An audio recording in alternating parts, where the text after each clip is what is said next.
Ježišovi pristúpili farizei a pokúšali ho. Smie človek prepustiť svoju manželku z akejkoľvek príčiny? On odpovedal: Nečítali ste, že Stvoriteľ ich od počiatku ako muža a ženu stvoril a povedal: Preto muž opustí otca i matku a pripúta sa k svojej manželke a budú dvaja v jednom tele. A tak už nie sú dvaja, ale jedno telo. Čo teda Boh spojil, nech človek nerozlučuje. Povedali mu: Prečo potom Mojžiš rozkázal dať priepustný list a prepustiť?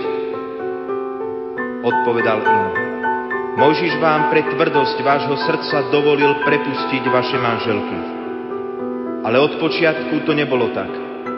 A hovorím vám, každý, kto prepustí svoju manželku pre iné ako pre smilstvo a vezme si inú, cudzoloží.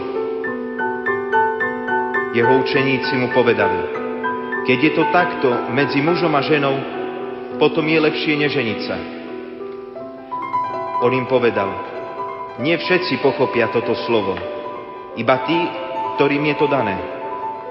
Lebo sú ľudia neschopní manželstva, pretože sa takí narodili zo života matky. Iných takými urobili ľudia a iní sa takými urobili sami pre nebeské kráľovstvo. Kto to môže pochopiť, nech pochopí. Počuli sme slovo Pánovo.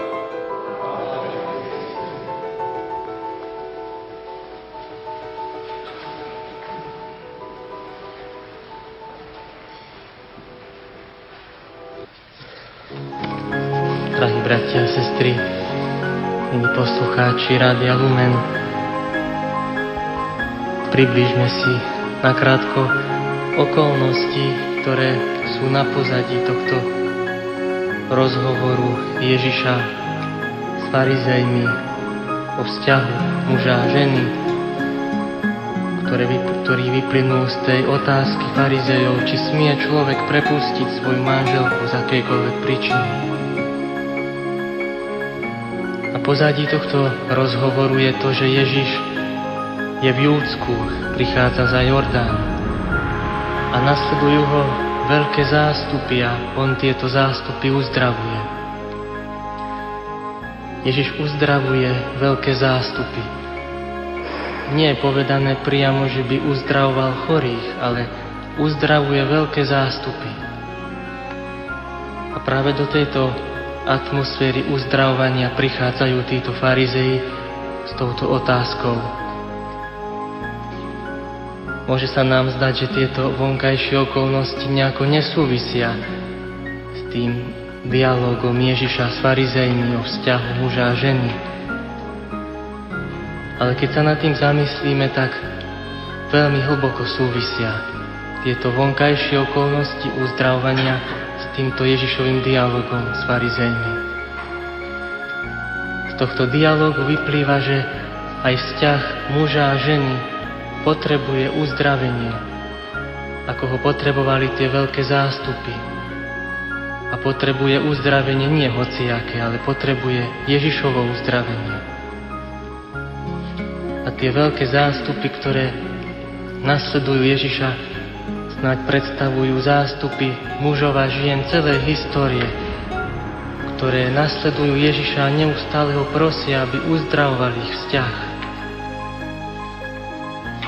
Vieme, že následkom hriechu je tento vzťah muža a ženy narušený. Nie, že by Boh robil nejaké nedokonalé spojenie muža a ženy. To nie, veď tie Božie diela, to, čo robí Boh, to je všetko dokonalé. Len muž a žena, ktorých Boh dokonale spája, sú poznačení tieňom hriechu. A tento tieň hriechu musí byť zmenšovaný tieňom Krista. Teda tým, že muž a žena nasledujú Ježiša, že sú v jeho blízkosti, tak ten tieň Kristov, ktorý je blízko nich, lieči, zmenšuje ten tieň hriechu, ktorý zasahuje ten vzťah muža a ženy. Je veľmi krásne to, že Boh neprestal dôverovať tej láske medzi mužom a ženou, hoci muž a žena nie sú dokonalí. Boh neprestal dôverovať ľudskej láske a neustále vytvára to dokonalé spojenie medzi mužom a ženou, napriek tomu, že ich vzťah je poznačený tieňom hriechu. Boh dôveruje láske dvoch ľudí, muža a ženy. Boh túto lásku nezrušil, len nás vyzýva a pozýva k tomu, aby táto láska bola neustále uzdravovaná Kristom, vďaka tomu, že ho verne nasledujeme. A tú kvalitu vzťahu muža a ženy vplývajú iste mnohé veci. Možno určite poznáme ten prípad aj z toho možno života školského, akademického, že hodnota alebo kvalita nejakých článkov alebo práca hodnotia aj podľa toho, aké zdroje ten, ktorý ten článok tvoril, použil. Niekto môže použiť napríklad len zdroj ako z internetu a vieme, že na internete je všeličo aj popísané, informácie nie sú tam až také spoľahlivé. A preto sa viac cení, keď sa možno použijú informácie z kníh alebo z prameňov takých spoľahlivých. Teda aj pramene vplývajú na kvalitu, hodnotenie kvality tej práce.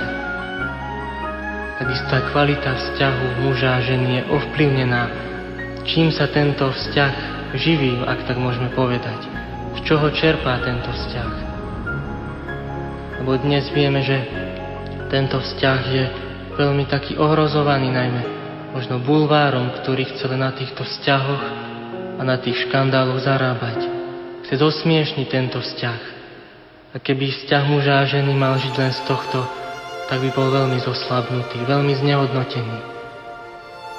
Ale my sme pozvaní práve k tomu, aby ten vzťah muža a ženy čerpal nie z bulváru, ale z Božieho slova. Aby sa vzťah muža a ženy živil slovom Krista, ktoré je Božím slovom, nie ľudským slovom, ale Božím, ktoré je večné. Ježiš hovorí, že od počiatku ten vzťah muža a ženy nebol narušený, až keď prišiel hriech.